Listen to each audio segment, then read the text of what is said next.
नमस्कार दोस्तों। तो चलिए दोस्तों, हम जो है ये स्टेट से रिलेटेड कुछ क्वेश्चन आंसर कर रहे थे। उसमें चार्टर कर्मचारी चार्टर हमने कर लिया है। अब सेकंड जो है, जो कि हम सेकंड वीडियो में बनाने जा रहे हैं इसी की, उसमें जो सेकंड पॉइंट है अपना, ये चैप्टर है, वो है अलार्म सेज। अलार्म सेज ठीक है, यानी बत्ता। तो अब हम अलार्म सेज के बारे में थोड़ा बेसिक जान लेते हैं कि क्या होता है, ठीक है? सबसे पहले भत्ता अलाउंसेस यानी कि जैसे मकान किराया भत्ता, ठीक है? तो ये भत्ते वो भत्ते हैं जो अभी जो है कर्मचारी को मिल रहे हैं, ठीक है? और कुछ भत्ते ऐसे होते हैं जो बंद कर दिए हैं। तो हर बार जो है कुछ न कुछ नियम आते रहते हैं, तो उसके आप लेटेस्ट अपडेट रहें, जहाँ से भी आपको जानकारी मिले। तो उसके बारे में थोड़ा-सा ब्रीफिंग हम कर दे रहे हैं कि क्या है। जैसे मान के चलो मकान किराया भत्ता है, उसके बारे में समझते हैं कि क्या है और किस तरीके का। जैसे मकान किराया भत्ता उन रेल कर्मचारी या अधिकारियों को मिलता है, जिन्हें सरकार द्वारा कोई आवास रहने के लिए नहीं दिया गया है। निजी मकान में रहने वाले को भी मकान किराया भत्ता मिलता है। पति-पत्नी दोनों कर्मचारी या अधिकारी हों और निजी या किराए के मकान में रहते हों, तो दोनों में से किसी भी एक को मिलेगा। दोनों में से किसी भी एक को उसी नगर में सरकारी मकान मिला हो, तो किसी को भी भत्ता नहीं मिलेगा। अप्रेंटिस और प्रोविजनर जो अराजपत्रित सेवा में हैं, ट्रेनिंग के दौरान कोई मकान किराया भत्ता नहीं पाएगा। दूसरा है अप्रेंटिस मैकेनिक जो सेवारत रेलवे कर्मचारी के पद से नियुक्त किए जाते हैं या अप्रेंटिसशिप की अवधि में मकान किराया भत्ता पाएंगे, ठीक है। दूसरा है 1/1/2017 से मकान का किराया भत्ता निम्न प्रकार है, ठीक है। ये 17 से हम जो है आपको बता रहे हैं किस तरीके से, लेकिन अभी जो है हम जो बात कर रहे हैं अभी 2025 में यानी 26 में बात कर रहे हैं, ये वीडियो जो बना रहे हैं। तो आपका जो है, देखिए, इसकी जानकारी मैं इसलिए दे रहा हूँ आपको कि 1/1/2017 से, क्योंकि जब 2016 में 16 से तो हमारा जो है पे कमीशन लगा था, लेकिन 16 में नहीं, ये नियम जो बनाए थे वो 17 में बनाए थे, ठीक है। जो भी है भत्ते से रिलेटेड, कि जब दिया जाता है तभी बनते हैं। तो 7th पे कमीशन पे क्या था और क्या-क्या कब चेंज होना था, वो हम आपको बता देंगे। उसकी भी वीडियो बनाएँगे, जो लेटेस्ट जो-जो चीज़ें अभी हैं वर्तमान में, उसकी हम अलग से वीडियो बनाएँगे, ठीक है। तो जैसे मान के चलो, ये है अपना, इसका क्लासिफिकेशन किस तरीके से किया जाता है। तो 3 टाइप से एक्स, वाई, जेड, ये आप ध्यान रखना, ठीक है। एक्स, वाई, जेड, इसका क्लासिफिकेशन सिटी के हिसाब से है। तो एक्स मतलब, एक्स में वे सिटी आएंगी जो महानगर हैं, यानी कि मेट्रोपॉलिटन सिटी। यहाँ मीडियम सिटी आएंगी और यहाँ जो है लोअर सिटी आएंगी, यानी छोटे शहर, ठीक है, या कस्बा। तो rate of H R A, ये लिखा है कि rate of H R A per month as a percentage of basic pay only now. कहने का मतलब ये है कि जब ये स्टार्ट हुआ था, तो बेसिक बेसिक जो एच आर ए है वो 8, 16 और 24% के हिसाब से रहेगा, ठीक है। उसके बाद में जब एच आर ए आपका 25% हो जाएगा, में लिखा है, तो आपका एच आर ए में कैसी वृद्धि होगी, 9, 18 और 27। यानी जो जेड सिटी है उसमें 9% रहेगा, वाई सिटी में 18% और 27% रहेगा एक्स सिटी में। और अभी जब 50% से ऊपर एच आर ए हो जाएगा, तब हमारा जो है एच आर ए का रेट रहेगा 10, 20, 30%, ठीक है। तो अभी हमारा जो रेट चल रहा है 58% चल रहा है, तो हमको ये एच आर ए अभी दिया जा रहा है, ठीक है। ये आप ध्यान रखें इस चीज़ का। एक्स, वाई एवं जेड श्रेणी के शहरों में मकान किराए भत्ते की दर जो है क्रमशः 5400, 3600 रुपये एवं 1800 रुपये से कम नहीं होगी, ये उस टाइम पे बताया गया था। और जब महंगाई भत्ता 25% पार कर जाएगा, तो एक्स, वाई, जेड श्रेणी के शहरों के लिए मकान किराए भत्तों की दर संशोधित कर 27, 18 और 9 हो जाएगी, ठीक है। एक्स, वाई, जेड के हिसाब से लिखा है, तो एक्स, वाई, जेड में 27 जो हमने यहाँ पे बताया था वो, उसके बाद में यानी प्रतिशत कर दी जाएगी और जब महँगाई भत्ता 50% के पार हो जाएगा, तब इसे पुनः संशोधित करके 30, 20 और 10% कर दिया जाएगा। रनिंग स्टाफ के संबंध में अगले आदेशों तक मकान किराए भत्तों की गणना मूल वेतन जमा 30% पे एलिमेंट पर ही की जाएगी, ठीक है? यही की जाती रहेगी। जैसे मान चलो फरीदाबाद, गाज़ियाबाद, नोएडा तथा गुड़गाँव में तैनात रेलवे कर्मचारियों को दिल्ली यानी एक्स श्रेणी की दर पर और जालंधर, कैंट में तैनात कर्मचारियों को जालंधर यानी 22 श्रेणी नगर की दर पर और शिलांग, गोवा तथा पोर्ट ब्लेयर में तैनात कर्मचारियों को 22 श्रेणी की दर पर, पंचकुला, मावली में तैनात कर्मचारियों को चंडीगढ़ 22 श्रेणी दर, है ना? नगर सोनी के बराबर मकान किराया भत्ता रखने के विशेष आदेश अगले आदेश तक जारी रहेंगे। तो इस तरीके से ये जो है, ये हमारा मकान किराया भत्ता हाँ, तो इसके बारे में थोड़ी-सी एक बेसिक जानकारी आपको मिली। अब बात करते हैं हम नियत चिकित्सा भत्ता यानी फिक्स्ड मेडिकल अलाउंस, ये क्या होता है? देखिए, जब रेलवे पेंशन भोगियों या परिवार पेंशन भोगियों के दिन-प्रतिदिन के चिकित्सा व्ययों को पूरा करने के लिए रेलवे अस्पताल, स्वास्थ्य केंद्रों से 2.5 किलोमीटर से अधिक दूरी पर रह रहे हैं, उन रेलवे पेंशन भोगियों या परिवार पेंशन भोगियों को नियत चिकित्सा भत्ता प्रदान किया जाता है, जिन्हें अस्पताल में भर्ती होने की आवश्यकता नहीं होती है। जैसे दिनांक है 1/7/2017 से नियत चिकित्सा भत्ता जो है 500 से बढ़ाकर ₹1000 प्रति माह कर दिया गया है, ठीक है? तो इसको बढ़ाया है एक तो। अब सब में बढ़ोतरी हुई है, पर आप देखते जाइए।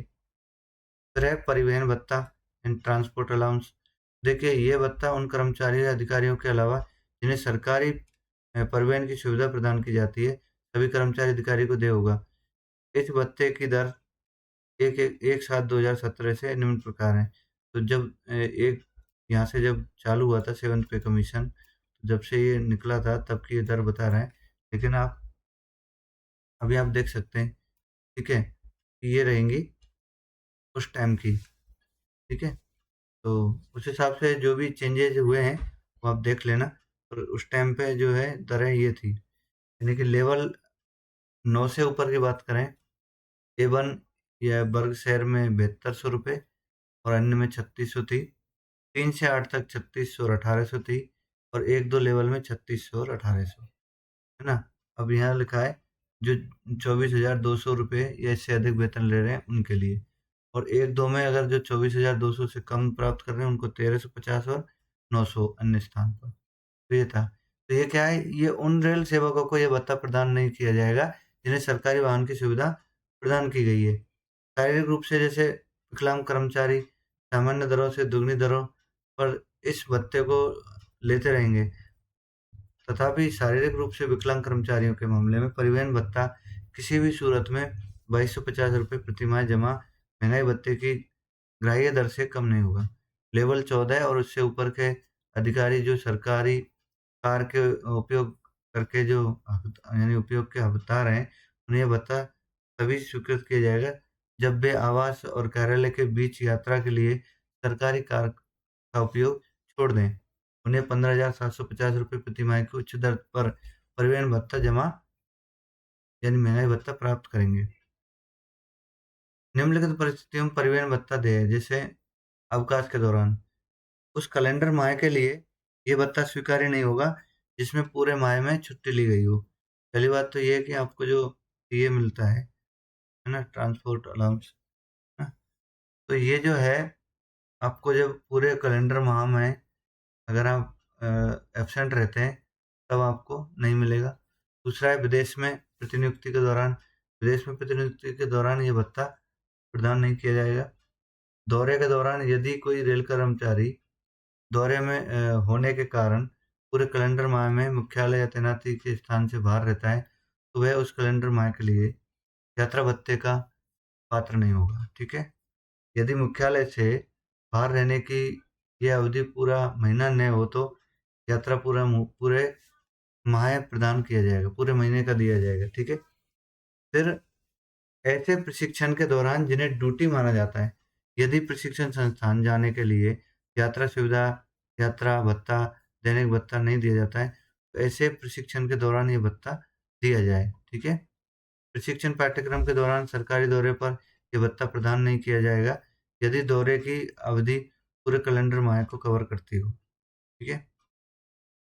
ये ध्यान रखना आप, ट्रेनिंग के दौरान की बात कर रहे हैं। विदेश में प्रशिक्षण के दौरान भी कोई यात्रा भत्ता प्रदान नहीं किया जाएगा, जब ऐसे प्रशिक्षण की अवधि पूरे कैलेंडर माह हो। ठीक है? विशेष पार्टियों के सदस्यों द्वारा सिटी के भीतर किंतु मुख्यालय से 8 किलोमीटर से अधिक की दूरी में निरीक्षण सर्वे ड्यूटी करना तथा मुख्यालय में या उससे बाहर लगातार फील्ड ड्यूटी के दौरान यात्रा भत्ता ड्यूटी के स्थान से निवास स्थान के बीच आने जाने पर हुए व्यय की पूर्ति के लिए दिया जाता है। पूरे कैलेंडर माह में फील्ड निरीक्षण सर्वे एंड ड्यूटी अथवा दौरे के लिए यदि किसी को रोड माइलेज दैनिक भत्ता तथा मुफ्त वाहन प्राप्त दिया जाता है तो वह उस कैलेंडर माह के लिए यात्रा भत्ता का पात्र नहीं होगा। फिर वेकेशन स्टाफ के लिए, वेकेशन स्टाफ यात्रा भत्ते का पात्र है बशर्ते ऐसे स्टाफ को कोई मुफ्त यात्रा सुविधा प्रदान नहीं की गई हो, है ना? बहरहाल जब वेकेशन स्पेल जिसमें सभी तरह की छुट्टियां शामिल हैं पूरे कैलेंडर माह का हो तो यह भत्ता प्रदान नहीं किया जाएगा।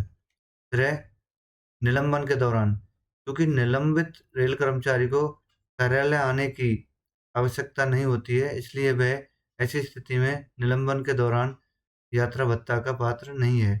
जहाँ निलंबन पूरे कैलेंडर माह के लिए हो, यदि निलंबन की अवधि को अंतर ड्यूटी के रूप में देखा जाता है, तब भी यह स्थिति लागू रहेगी। जहाँ निलंबन की अवधि कैलेंडर माह को आंशिक रूप से कवर करती है, उस माह के लिए देय यात्रा भत्ता आनुपातिक रूप से कम किया जाए। कंपोजिट ट्रांसफर ग्रांट, स्थानांतरण के ऐसे मामले जहां स्थानांतरण 20 किलोमीटर या इससे अधिक दूरी पर स्थित किसी अन्य स्टेशन पर किया गया हो, सीटीजी का भुगतान पिछले माह के मूल वेतन के 80% की दर से किया जाएगा। तो जब हम जो सीटीजी लेते हैं यानी कंपोजिट ट्रांसफर ग्रांट, ठीक है, तो उसमें लिखा है कि यहाँ पे आपका स्थानांतरण की जो आपका ट्रांसफ़र हुआ है वो 20 किलोमीटर दूर होना चाहिए, उससे अधिक, ठीक है? और स्टेशन चेंज होना चाहिए। उसके बाद में दूरी 20 किलोमीटर हो गई तो आपको जो है 80% दर से जो है आपको दिया जाएगा, आपका मूल वेतन है उसका 80%, ठीक है? इसके अलावा अगर सीटीजी की पात्रता तय करते समय एनपीए को मूल वेतन में शामिल नहीं किया जाएगा, ठीक है? ऐसे स्थान पर स्थानांतरण के मामले में जहाँ स्थानांतरण पुराने स्टेशन से 20 किलोमीटर से कम की दूरी पर हो और यह उसी शहर के भीतर हो तो सीटीजी का 1/3 स्वीकार्य होगा, यानी 1/3 मिलेगा। तो बशर्ते कि स्थानांतरण में वास्तव में आवास बदला गया, यानी कि आवास चेंज हुआ हो, यह होना चाहिए। ऐसे मामले में जहाँ पति और पत्नी का स्थानांतरण 6 माह के भीतर हुआ हो, परंतु यह स्पाउस के स्थानांतरण के 60 दिनों के बाद हुआ हो, बाद में स्थानांतरित हुए स्पाउस को स्थानांतरण पर सीटीजी का 50% ही अनुमेय होगा। यदि दोनों स्थानांतरणों के आदेश 60 दिनों के भीतर किए गए हो, तो बाद में स्थानांतरित किए हुए स्पाउस को भी सीटीजी दे नहीं होगा। 6 माह या इससे अधिक अवधि के बाद में स्थानांतरण के मामले में सामान्य नियम लागू रहेंगे। फिर होता है विशेष यानी गाड़ी कंट्रोलर भत्ता यानी स्पेशल ट्रेन कंट्रोलर अलाउंसेज जो कंट्रोलरों को मिलता है। 7वें वेतन आयोग की सिफारिशों को स्वीकार किए जाने के परिणाम स्वरूप सेक्शन कंट्रोलर और मुख्य कंट्रोलरों को 5,000 रुपये प्रति माह की दर से विशेष गाड़ी कंट्रोल भत्ता एक साथ 2017 से दे है। प्रत्येक बार महंगाई भत्ता 50% बढ़ने पर इस भत्ते में 25% की वृद्धि की जाएगी। जब 50% हो जाएगा तो 25% बढ़ जाएगा। जब अभी देख लेना, मैं आपको उसका भी बताऊंगा, ठीक है, जिसमें 50% के बाद में जो बढ़ा है तो उसमें क्या क्या वृद्धि हुई है कि मैं एक वीडियो आपको बना दूंगा, ठीक है। वर्दी भत्ता एंड ड्रेस अलाउंसेज, रेल कर्मचारियों को ये स्वीकार्य भुगतान किए जा रहे वर्दी से संबंधित भत्ते में किट अनुरक्षण भत्ता, जूता भत्ता, वर्दी भत्ता और धुलाई भत्ता शामिल था। 7वें केंद्रीय वेतन आयोग की सिफारिशों पर लिए गए निर्णय के परिणामस्वरूप भत्ते से संबंधित इन भत्तों को एक सिंगल पोशाक भत्ता में शामिल कर लिया गया है। ये आदेश दिनांक 1/7/2017 से प्रभावी हैं। पोशाक भत्ते की राशि निम्न प्रकार है। तो ये देखो अभी जो है 50% से ऊपर हुआ है, उसमें चेंज हो गया है। तो जब ये निकला था तब की बात कर रहा हूँ, उसका मैं डाल दूँगा, है ना? जितने भी भत्ते चेंज हुए हैं, अभी क्या चल रहा है उसके बारे में भी मैं आपको बिल्कुल जानकारी अपडेट करा दूँगा। लेकिन आपको पता होना चाहिए कि यहाँ लिख के भी दे रहा है कि भाई 50% में आपका 25% बढ़ा दिया जाएगा। तो इसका मतलब है कि आप समझ सकते हैं कि उसका कितना होगा, ठीक है? दूसरी चीज़ है, जैसे रेलवे सुरक्षा बल या रेलवे सुरक्षा विशेष बल के अधिकारी जो हैं उनको 20,000 मिलेगा ड्रेस अलाउंसेस और बाकी के उनको 10,000 है और अन्य को जो है वो 5,000, ठीक है?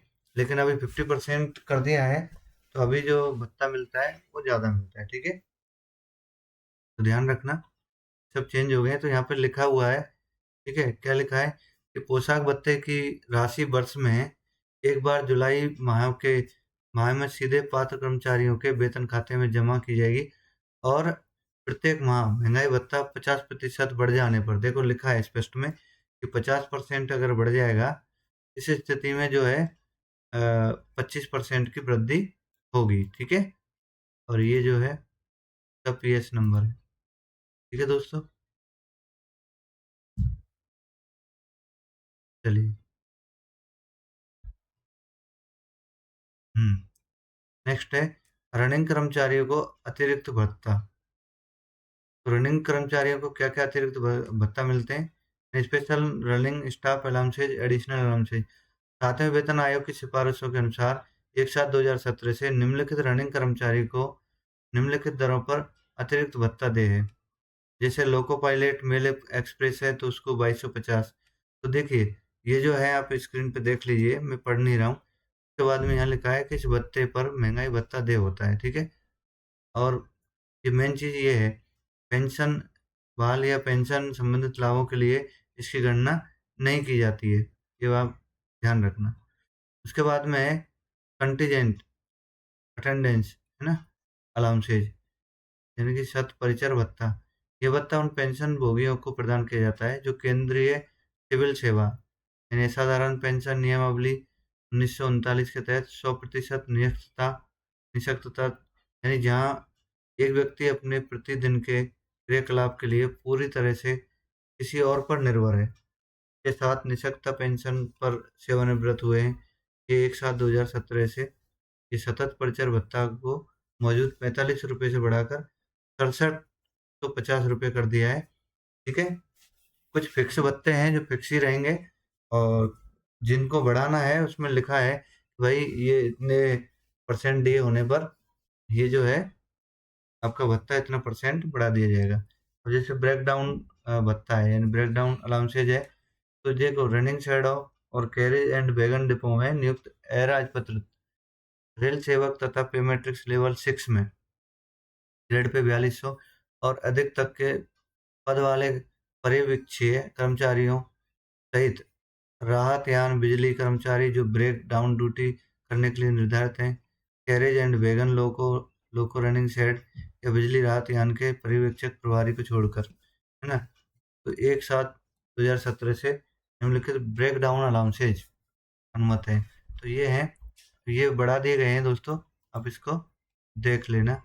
अगर तो यहाँ पे देखा है कि जब ये 1/7/2017 में मान के चलो लेवल 8 लेवल 1 में जो है ₹270 यानी 1800 वाले को, लेवल 2 वाले को 405 थे, लेवल 4 वाले को ₹540, 4 और 5 को 6 को ₹675। अभी जो है ये 50% से जो ऊपर भत्ता हो गया है, तो इन सब में जो है 25% की वृद्धि हो चुकी है। तो आप इसको 25% बढ़ा के आप कर सकते हैं। फिर है एनएच नेशनल अलाउंसेज। राष्ट्रीय विकास के दिन ड्यूटी हेतु बुक किए गए अराजपत्रित कर्मचारियों को यह भत्ता निम्न शर्तों पर स्वीकृत किया जा जाता है। कर्मचारी के रेस्ट होने पर भी नगद प्रतिपूर्ति की जाएगी। यह आवश्यक नहीं है कि नगद प्रतिपूर्ति हेतु उसके रेस्ट को रद्द किया जाए। रनिंग कर्मचारी जब हल्के काम पर हो या ड्यूटी की प्रतीक्षा में हो या विश्राम पूरा कर बुकिंग की प्रतीक्षा करता हो, तो उसे ये भत्ता दिया जाएगा। शिफ्ट ड्यूटी करने वाले को ऐसे अवकाश के दिन आंशिक ड्यूटी करने पर भी निर्धारित राष्ट्रीय अवकाश भत्ता दिया जाएगा। नकद प्रतिपूर्ति केवल उन्हीं कर्मचारियों को दी होगी जो राजपत्रित अवकाशों का लाभ नहीं लेते तथा जिनको राष्ट्रीय अवकाशों पर काम करना आवश्यक हो। राष्ट्रीय अवकाश भत्ता इन राजपत्रित कर्मचारियों को दे नहीं है। 1/7/2017 से राष्ट्रीय अवकाश भत्ते की दर निम्न प्रकार है ना? संशोधित की गई है। देखिए, यहाँ पे एनएच जो था कब? ये 1/7/2017 में 1/2 को 384, 3-5 जो लेवल 3 और 5 है वो 477 और 6 से 8 तक जो है 630। लेकिन अभी 50% से ऊपर जब डीए हुआ तो ये भत्ता हो गया 25% बढ़ के, ठीक है? तो ये ध्यान रखना। फिर है पीसीओ अलाउंस, उत्पादन, है ना? नियंत्रण संगठन के कर्मचारियों को पीसीओ भत्ता मिलता है, ठीक है? तो ये जो है निम्न प्रकार है। पे मैट्रिक्स में लेवल 7 में कार्यरत सीनियर सेक्शन इंजीनियर को मूल वेतन का 6% और जो लेवल 7 में है ना? उनको 12% और किसी भी लाभ जैसे कि डीए, एचआरए, सीसीए, पेंशन, उपादान, पदोन्नति पर वेतन निर्धारण के प्रयोजन के लिए पीसीओ भत्ते की गणना नहीं की जाएगी। यानी इसकी जो गणना है वो आपको उस टाइम पे नहीं इसका बेनिफिट मिलेगा। दूसरा है special allowances chief safety officer या सेफ्टी ऑफिसर यानी वर्कशॉप कैडर के वरिष्ठ पर्यवेक्षकों, चाहे वो वर्कशॉप या पीसीओ में कार्य कर रहे हो, वो जब मुख्य सुरक्षा अधिकारी यानी सुरक्षा अधिकारी के रूप में प्रतिनियुक्त के रूप में तैनात किया जाता है तो उन्हें मूल वेतन के 6% पर ये भत्ता दिया जाता है। तो जहाँ पे ये फिक्स भत्ते हैं 6% वो फिक्स हैं, उसमें कोई डीए-वीए का उस हिसाब से नहीं है क्योंकि पेंशन बढ़ेगी तो 6% अपने आप ही पेंशन नहीं यानी कि पेमेंट बढ़ेगी तो उसका 6% ऑटोमेटिक बढ़ जाएगा, ठीक है? ये है। दूसरा है कॉल पायलट भत्ता, तो ये क्या है? 7वें केंद्रीय वेतन आयोग की सिफारिशों पर सरकार द्वारा लिए गए निर्णय के परिणाम स्वरूप परिवहन विभाग के शंटरमैन व अन्य कर्मचारी जो शंटिंग ड्यूटी के लिए कोयले की खानों में कोल पायलटों के साथ काम करते हैं, को दे कोल पायलट भत्ता में निम्नानुसार संशोधन किया जाता है। जैसे कि ये आदेश 1 जुलाई 2017 से प्रभावी है, जिसमें प्रथम ट्रिप के लिए 45 रुपये, संशोधित दर 102 रुपये, ठीक है? पहले इतना था, अभी इतना। और उत्तरवर्ती ट्रिप के लिए जो है 15 और 34, ठीक है? अब आते हैं दैनिक भत्ता एंड डेली अलाउंसेज। तो रेलवे कर्मचारियों के दौरान दौरे पर या अनुमेय या दैनिक भत्तों में की दरों में 1/7/2017 से निम्न प्रकार संशोधन किए गए हैं। तो डेली अलाउंस में लेवल जो 14 से ऊपर हैं उनको 1200 रुपये रखा गया था। ये इस टाइम की बात कर रहे हैं। उसके बाद में 12 और 13 1000 रुपये, 9-11 में 900 और 6-8 में 800 और लेवल 5 में 500 इससे नीचे, ठीक है? लेकिन अभी जो बढ़ के जो है 50% जो वृद्धि हुई है डीए में तो 25% बढ़ गया है, ठीक है? तो ये जो हो गया है इसका हो गया है 500 रुपये का 625 रुपये, ठीक है? और लेवल 6 से 8 तक 1000 रुपये हो गया है, इस तरीके से 1000 तो आगे भी उस तरीके से बढ़ गया है, आप देख लीजिएगा उसको, है ना? ट्रैक मेंटेनर को विशेष लेवल क्रॉसिंग एलसी गेट भत्ता, तो ये जो है किसी भी इंजीनियरिंग की गेट की मैनिंग के लिए तैनात ट्रैक मेंटेनरों को विशेष लेवल क्रॉसिंग एलसी गेट भत्ता को 7वें वेतन आयोग के दिनांक 1/7/2017 संशोधित कर दिया गया है। इस भत्ते की दर पे मैट्रिक्स लेवल 8 तक 1000 रुपये प्रति माह और लेवल 9 और इससे ऊपर जो है 1200 रुपये प्रति माह होगी। जब भी डीए 50% की बढ़ोतरी होगी तो 25% इसमें भी बढ़ोतरी हो जाएगी। कंपोजिट ट्रांसफर ग्रांट सीटीजी इससे रिलेटेड कुछ नियम है वो देख लेते हैं कि स्थानांतरण के ऐसे मामले जहाँ पे स्थानांतरण 20 किलोमीटर या इससे अधिक दूरी पर स्थित किसी भी अन्य स्टेशन पर किया गया हो तो सीटीजी भुगतान पिछले माह के मूल वेतन जो है उसका 80% की दर से किया जाएगा। इसके अलावा सीटीजी की पात्रता तय करते समय एनपीए को मूल वेतन में शामिल नहीं किया जाएगा।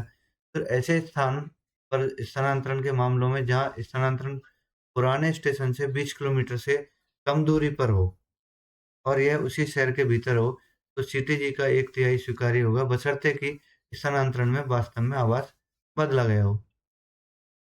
ऐसे मामलों जहाँ पति और पत्नी का स्थानांतरण 6 माह के भीतर हुआ हो, परंतु यह स्पाउस के स्थानांतरण के 60 दिनों के बाद हुआ हो, में बाद में स्थानांतरित हुए स्पाउस को स्थानांतरण पर सीटीजी का 50% अन्वय होगा। यदि दोनों स्थानांतरण के आदेश 60% के भीतर किए गए 7 दिनों के अंदर हो तो बाद में स्थानांतरित हुए स्पाउस को कोई भी सीटीजी देय नहीं होगा।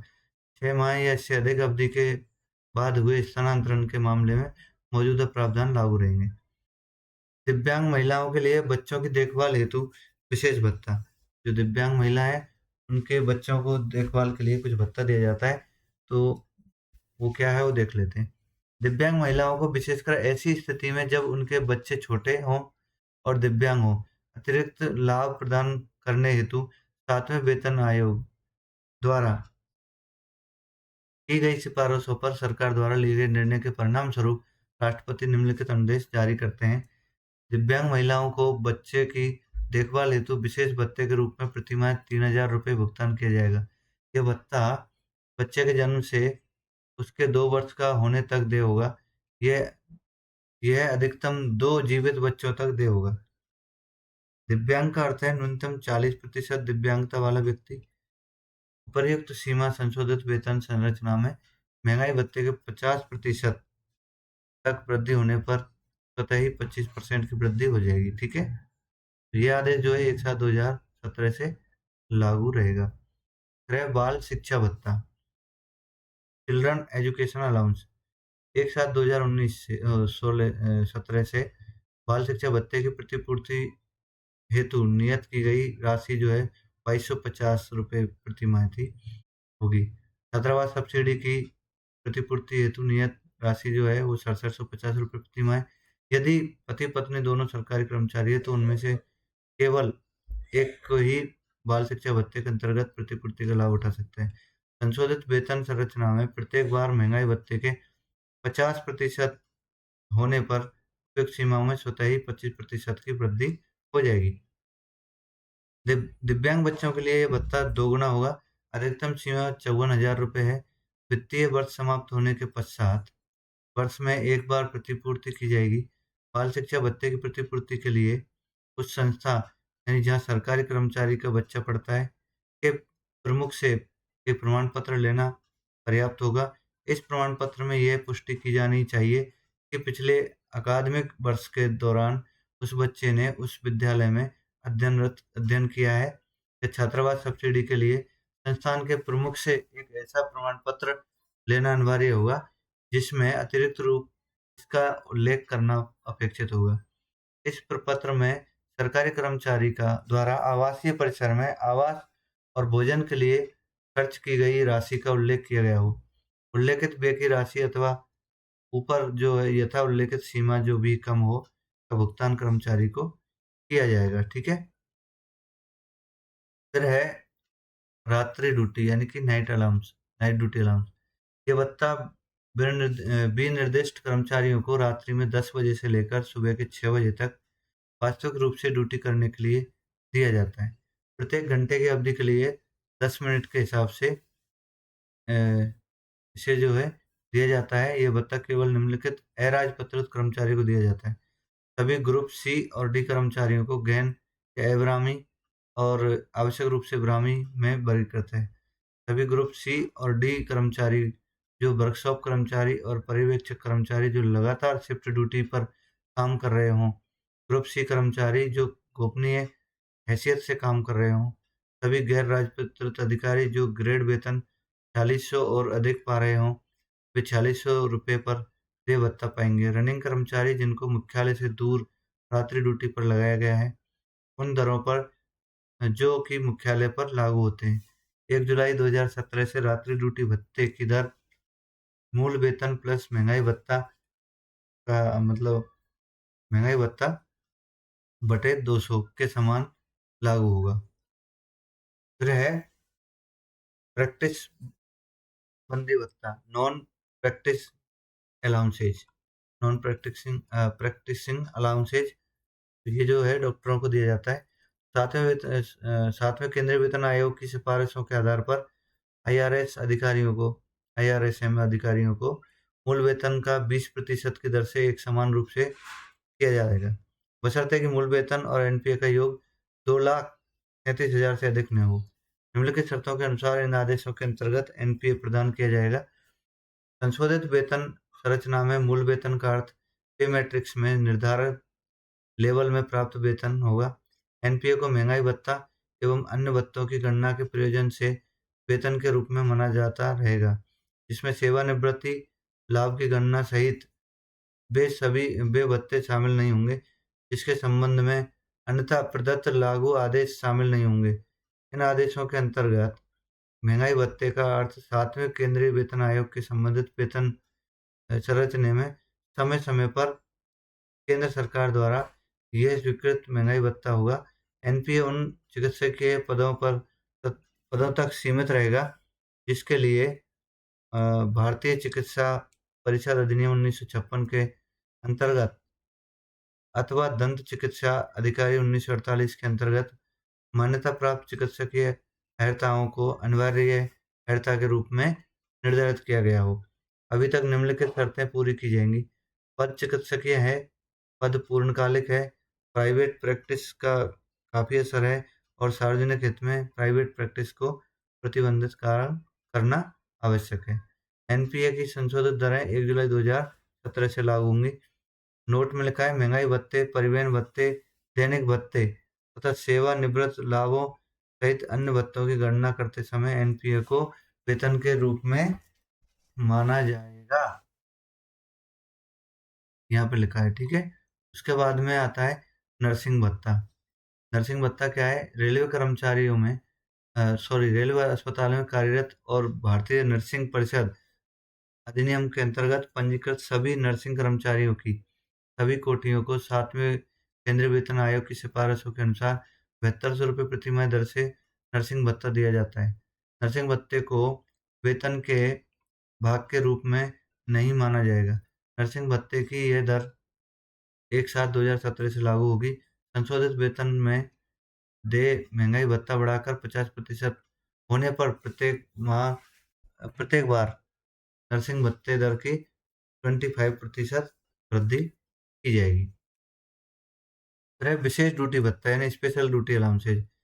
पूर्वोत्तर क्षेत्र या लद्दाख में कार्यरत रेलवे कर्मचारियों को मूल वेतन के 10% की दर पर विशेष ड्यूटी भत्ते का भुगतान किया जाएगा। कठिन स्थान भत्तों के साथ-साथ विशेष भत्ता स्वीकार्य नहीं होगा। यदि कर्मचारी छुट्टी या प्रशिक्षण के दौरान पूर्वोत्तर क्षेत्र और लद्दाख से बाहर है, तो पूर्व कैलेंडर माह में छुट्टी, प्रशिक्षण दौरान आदि की अवधि के दौरान विशेष छुट्टी भत्ता स्वीकार्य नहीं होगा। ठीक है? निलंबन के दौरान और जॉइनिंग के समय ये भत्ता स्वीकार्य नहीं होगा। फिर मिलता है परियोजना भत्ता और प्रतिपूरक निर्माण सर्वे भत्ता। प्रोजेक्ट अलाउंसेज एंड कंपेसेशनरी या कंस्ट्रक्शन या सर्वे अलाउंसेज। यह भत्ता केवल बड़ी परियोजनाओं के लिए दिया जाता है। यदि कोई प्रोजेक्ट पूरा किया जाता हो और विशाल निर्माण संगठन की स्थापना की आवश्यकता हो और उसके अनेक वर्षों तक चलने की आशा हो, तो यह भत्ता किसी हद तक आवास, स्कूल, बाजार, डिस्पेंसरी आदि सुविधाओं की कमी की प्रतिपूर्ति कर सके, यही इसका प्रयोजन है। परियोजना क्षेत्र के बाहर 2 महीने से अधिक की अवधि के स्थानांतरण के दौरान ये 2 महीने से अधिक की अवधि में की छुट्टी के दौरान ये भत्ता नहीं दिया जाता है। परियोजना भत्ता जो पे मैट्रिक्स लेवल में जैसे लेवल 9 से ऊपर है तो 3400 है ना, और लेवल 8 से नीचे है वो 2700 रुपये है। क्षतिपूर्ति एवं निर्माण संरक्षण भत्ता है तो ये 9 से ऊपर जो है वो 3400 रुपये और 8 से नीचे जो है 2700 रुपये। अब यहाँ पे लिखा है कि जब भी संशोधित वेतन दर में वृद्धि होगी तो 50% बढ़ा दिया जाएगा। ठीक है, 25% भत्ता बढ़ेगा और जो है 50% की वृद्धि अगर डीए में होती है तब। एक होता है प्रतिनियुक्ति ड्यूटी भत्ता। तो जब किसी रेल सेवक को अस्थायी आधार पर अपने सामान्य नियुक्ति स्थान से बाहर अन्य किसी विभाग या राज्य सरकार के कार्यालयों में जनहित में स्थानांतरित किया जाता है, तो वह निम्नलिखित प्रतिनियुक्ति ड्यूटी भत्ते का हकदार होगा, जो 1/7/2017 से प्रभावी है। जब प्रतिनियुक्ति पर समान स्टेशन पर नियुक्त किया जाता है, तो उसे मूल वेतन का 5% भुगतान किया जाएगा और जो अधिकतम ₹45 प्रतिमाह हो सकता है, और अन्य सभी मामलों में मूल वेतन का 10% जो अधिकतम ₹9,000 प्रतिमाह हो सकता है। मूल वेतन प्लस प्रतिनियुक्ति ड्यूटी भत्ता ₹2,25,000 से अधिक नहीं होना चाहिए। अब आते हैं दोस्तों रनिंग स्टाफ को देय भत्ते। दोस्तों ये वीडियो काफ़ी लंबी हो जाएगी, क्योंकि ये जो रनिंग स्टाफ को जो है ना अलग-अलग टाइप के भत्ते मिलते हैं। इसके लिए जो है हम अलग से वीडियो बनाएँगे, ठीक है? तो अभी जो है सभी जो कर्मचारियों को मिलने वाले भत्ते हैं, उसके ऊपर मैंने वीडियो आपको बना दी है ना? तो जब भी चेंजेज़ हो रहा है क्या है, वो आपको इसमें बताया गया है कि जब डीए 50% होगा तो 25% बढ़ोतरी की जाएगी, ठीक है? तो जब 50% डीए हुआ था, तब जो 25% वृद्धि की गई थी, तो उसका भी लेटर मेरे पास है, मैं आपको बिल्कुल उसके ऊपर वीडियो बनाऊँगा, ठीक है? थैंक यू दोस्तों, आज के लिए इतना ही। Thank you.